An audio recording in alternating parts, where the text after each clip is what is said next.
வெற்றிவேல் முருகனுக்கு அரகரோகரா. கந்தனின் திருவருளை பற்றி எடுத்துக்கூற இன்று நாம் ஒன்றிணைந்திருக்கும் இடம் ஆபத் சுந்தர விநாயகர் திருக்கோயில். எனக்கு இந்த வாய்ப்பினை தந்த என் அப்பன் முருகனுக்கு கோடானு கோடி நமஸ்காரங்கள். கருணாமூர்த்தியின் கடைக்கண் பார்வை ஒன்று போதும் நம்மை என்றும் வழிநடத்திட. காலங்கள் கடந்தாலும் காட்சிகள் மாறி மாறி தோன்றினாலும் மருதனின் நாமத்தை உச்சரிக்கும் நாவும் உள்ளங்களும் என்றும் தடுமாறுவதே இல்லை. அப்பனே அனுகிரகத்தால் உணர்ந்தவர்களால் மட்டுமே அந்த நாமத்தின் ஆற்றலை அனுபவிக்க முடியும். தன்னை நாடி வரும் பக்தரின் துயர் துடைப்பதில் கந்தனின் கிருபை ஒருபடி மேலேதான். அருணகிரியாருக்கு நிகழ்த்தினார் அதிசயம். அதேபோல் இன்னும் பல யுகங்களும் தாண்டி தன் பக்தருக்கு அரூபமாக அற்புதங்களை நிகழ்த்தி கொண்டுதான் இருக்கிறார். இப்படி கோவை மக்களின் உயிர் நாடியான மேற்கு தொடர்ச்சி மலையில் அருள் பாலிக்கும் என் ஐயன் மருதாஜலமூர்த்தியை பற்றி கூற இருக்கின்றேன். பேரூர் புராணத்தில் சொல்லப்பட்டுள்ள மருதமலை திருத்தலம் 12ஆம் நூற்றாண்டுக்கே உரிய தலமாகும். கொங்கு சோழர்கள் வேட்டுவ கவுண்டர் மன்னர் நிறுவிய இந்த மலைக்கோவில் விஜயநகர பேரரசால் மேம்படுத்தப்பட்டு சான்றோர் சின்னப்ப தேவரால் மாற்றம் நிகழ்த்தப்பட்டு படிகளும் மண்டபங்களும் அமைக்கப்பட்டு இன்று இருக்கும் தோற்றம் பெற்றுள்ளது. அங்கிருக்கும் இறைவன் சுயம்புவான மூர்த்தி. மருத மரங்களுக்கு நடுவில் இருக்கும் மருதாஜலமூர்த்தி மலை சோமாஸ்கந்த வடிவில் இயற்கையாகவே உருவாயிருக்கிறது. சிவபெருமானின் முக்கிய தலமான வெள்ளிங்கிரி மலைக்கும் பார்வதி அம்மையாரின் நீலிமலைக்கும் நடுவினில் இந்த மலை தானாகவே உருவாகியிருக்கிறது. மருதமரம் இங்கு வேலாக போற்றப்படுகிறது. நோய்களை தீர்த்து முக்தி அளிக்கும் தலமும் இதுதான்.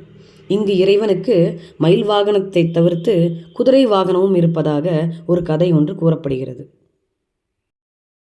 முருகன் ஒரு சங்கதிக்காக தன் குதிரையின் மீது அதிவேகமாக பிரயாணம் செய்யும் பொழுது அந்த குதிரையின் வேகத்தால் அதன் குளம்பு ஒரு பாறையின் மீது பட்டு ஒரு அடையாளம் ஒன்று உருவாயிற்று.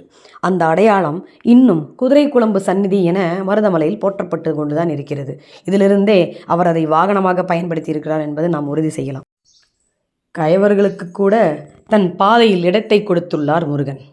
ஆம், மருதாஜலமூர்த்தியின் மொத்த சொத்துக்களை அபகரித்து கொண்டு கீழே இறங்க முற்பட்ட அந்த கயவர் குழுவை தடுத்து நிறுத்திய முருகன் அவர்களுக்கு முக்தியை கொடுத்து அருளை கொடுத்து பாறைகளாக கருங்கற்களாக மாற்றி தன் பாதையிலே அமரச் செய்துள்ளார்.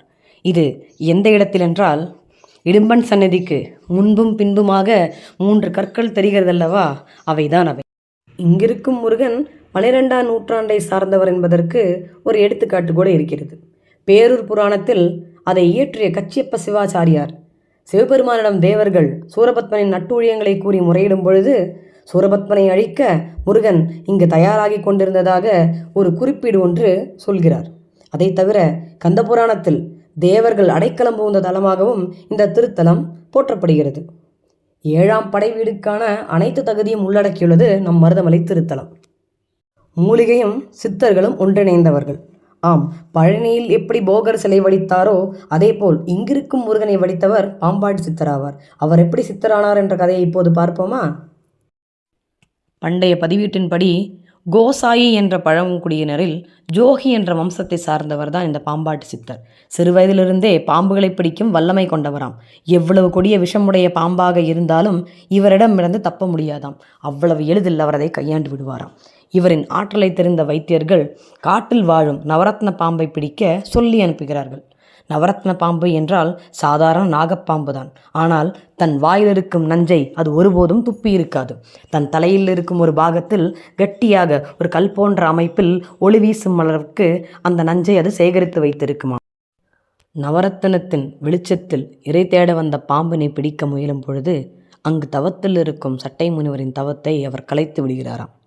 நீ எதற்காக இங்கு வந்தாய் என அவர் கேள்வி கேட்டபோது நவரத்தன பாம்பை பிடிக்க வந்தேன் என கூறியிருக்கிறார். அதை கேட்டு சத்தமாக சிரித்த அவர், உன் உடம்பில் இருக்கும் பாம்பை பிடிப்பதை விட்டுவிட்டு ஏன் வெளியில் இருக்கும் பாம்பை நீ தொல்லை செய்கிறார்? உன் பிறவிப் பயனை அடைய என்ன வழி என பார். உலகத்தில் அனைத்து பாம்புகள் உள்ளன. ஆனால் உன் உடம்பெனும் புற்றில் அடைந்திருக்கும் குண்டலினி எனும் பாம்பை வெளியே கொண்டு வர என்ன வழியோ அதை நீ பார் என சொல்லியிருக்கிறார். 1000 மடங்கு ஒளி வீசும் அந்த குண்டலினியை சக்தியை எழுப்ப நீயே பயணம் செய் என உபதேசமும் செய்திருக்கிறார். அப்படியே அவரின் ஆசியால் அஷ்டமா சித்திகளையும் பெற்றுக்கொண்டார் நம் பாம்பாட்டி சித்தர். உலக மாயையில் நிலையானது நிலையற்றது என்னவென்ற விஷயங்களை கருத்தில் கொண்டு பாடல் அமைத்திருக்கிறார். அவர் கூறும் கருத்துகள் ஒன்றொன்றும் பாம்பிடம் சொல்லுவது போலவே அமைந்திருக்குமாம். கடைசியில் ஆடு பாம்பே என பாடலை முடித்து விடுவாராம். இப்படி மனிதனாக இருந்தவர் பாம்பாட்டி சித்தராக உருமாறியிருக்கிறார். இங்கிருக்கும் சித்தருக்கு முருகன் பாம்பு வடிவில் காட்சி கொடுத்ததாகவும் சொல்லப்படுகிறது. ஆம், இன்னும் சூஷ்மமான பாதை வழியாக பாம்பாட்டி சித்தர் முருகனை இரவு தரிசனம் பண்ணி வருவதாக ஒரு கதை ஒன்று சொல்லப்படுகிறது. கருவறையில் தினம்தோறும் பாலை வைத்து விடுகிறார்கள். காலையில் எழுந்து பார்க்கும் பொழுது அந்த பாலின் அளவு குறைவாகவே இருக்குமாம். முருகனும் சித்தர்களும் ஒன்றிணைந்தவர்களே ஆவார்கள். அப்படி தன் கருத்துக்களை அனைத்துமே ஒரு பாம்பிற்கு எடுத்து கூறுவதைப் போல அவரின் பாடல்கள் அமைந்திருக்கும். அதில் நிறைவுபடுத்துவதும் பாம்பே ஆடு பாம்பே என சொல்லியே நிறைவு பகுதியும் அமைத்து இருப்பார். அந்த பாம்பாட்டி சித்தருக்கு பாம்பு வடிவிலேயே முருகன் காட்சி கொடுத்ததாகவும் சொல்லப்படுகிறது. இன்னும் சூஷ்மமாக பாம்பாட்டி சித்தர் ஒரு சுரங்கப்பாதை வழியாக ஆதி மூலஸ்தானத்தில் இருக்கும் முருகனை தரிசனம் செய்வதாக ஒரு கதை நிலவத்தான் செய்கிறது. இரவு பாம்பாட்டி சித்தர் குகையில் ஒரு கிண்ணத்தில் பாலை வைத்து விடுகிறார்கள். அந்த பால் காலையில் எழுந்து பார்க்கும்பொழுது சற்று குறைவாகவே இருக்குமாம். இது அதற்கான ஒரு உண்மை சம்பவமாக சொல்லப்படுகிறது. முருகனை பொறுத்தவரை அவருக்கு பக்தனாக இருப்பதற்கும் வழிபடுவதற்கும் பெரிய வழிமுறைகள் எதுவுமே சொல்லப்படவே இல்லை. ஏனெனில் அவர் மிக எளிமையானவர். முருகா என்ற குரலுக்கு கட்டுப்பட்டவர்.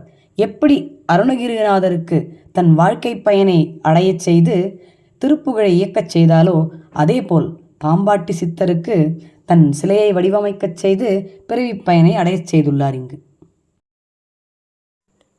போகர் வடிவமைத்த பழனி தண்டாயுதபாணி சிலைக்கும் பாம்பாட்டி சித்தரால் வடிவமைக்கப்பட்ட மருதாஜலமூர்த்தியின் சிலைக்கும் சில ஒற்றுமைகள் இருக்கின்றன. இருவரும் நின்ற கோலத்தில் வலது கையில் தண்டாயுதம் ஏந்தி இடது கையை இடுப்பில் ஊன்றியவாறு காட்சி தருகிறார். மருதாஜலமூர்த்தி எப்போதும் ராஜ அலங்காரத்துடனே காட்சி தருகிறார். இங்கிருக்கும் முருகன் இரவு நேரத்தில் மட்டும் பால தண்டாயுதபாணியாக விபூதி காப்புடன் அருள் பாலிக்கிறார். மலைகளை தழுவிய மகனிவரோ, அசுரரும் போற்றும் குணமிவரோ, வீடுகள் அநேகம் என்றாலும் நாதம் குறிக்கும் படை வீடு, சான்றோர் அமைத்த திருவீடு, மருத மரமாம் வேல் கொண்டு சித்தருக்கு அன்று அருள் தந்து, சுனையின் நீரோ அருமருந்து, மருதாஜலமே திருமருந்து. இந்த வரிகள் எதை குறிப்பது என்றால், இறைவனின் அருளை கூப்பிட்ட குரலுக்கு ஓடிவரும் கந்தன் என்ற வார்த்தைக்கு இணங்கியவாறு அவர் தன்னை நாடி வந்த ஒரு பக்தருக்கு நிகழ்த்திய அற்புதத்தை இப்போது காணலாம். வேலெழுத்து மந்திரம் வேல் வேல் வேல் வேல் வேலெழுத்து தந்திரம் வேல் வேல் வேல் எழுத்தில் முருகனை உணர்ந்த பின் வேல் மட்டும் வந்திடுமே வீழுகின்ற போது. குழந்தாய் குழந்தாய் யாரு வந்திருக்கா? ஓ, பெரியவரே வாங்க, பெரியவரே வாங்க வாங்க உட்காருங்க. குழந்தாய், நீ பாடிய பாடல் மிகவும் நன்றாக இருந்தது. இந்த வேல் மந்திரத்தை நீ தினமும் பாராயணம் செய்வாயா? இந்த பாட்டு எங்களோட குருநாதர் வேலிசை சித்தரால் இயற்றப்பட்ட பாடல். இத பாடாம நான் எங்கேயும் போக மாட்டேன். நன்று நன்று. உனக்கு ஏதாவது ஒரு துன்பம் வந்தால் நீ வேண்டுமானால் வேளா என்று அழைத்து பாரேன். கூப்பிட்ட குரலுக்கு வருபவன் கந்தன். எனக்கு சற்று தண்ணீர் தருகிறாயா குடிப்பதற்கு? தண்ணி தானுங்க பெரியவரே, இருங்க எடுத்துட்டு வரேன்.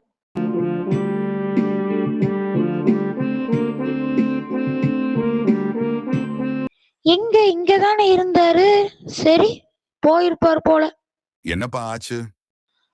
அப்பா வாங்கப்பா, நம்ம மருதமலைக்கு போலாங்களா?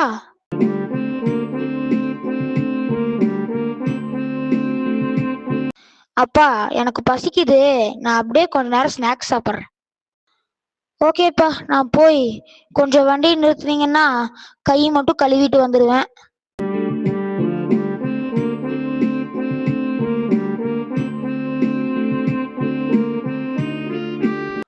வேளா,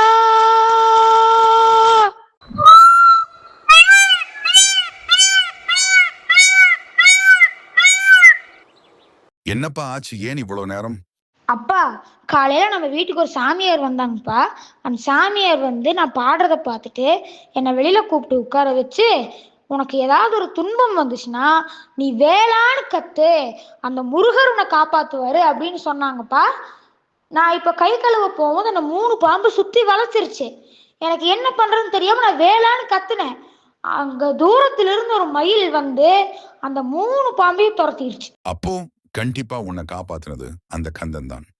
கந்தனை நினைப்பவரை காலன் கூட அணுகுவதில்லை என்று எடுத்துக்காட்டத்தான் இந்த நிகழ்வினை நான் இங்கு கூறினேன்.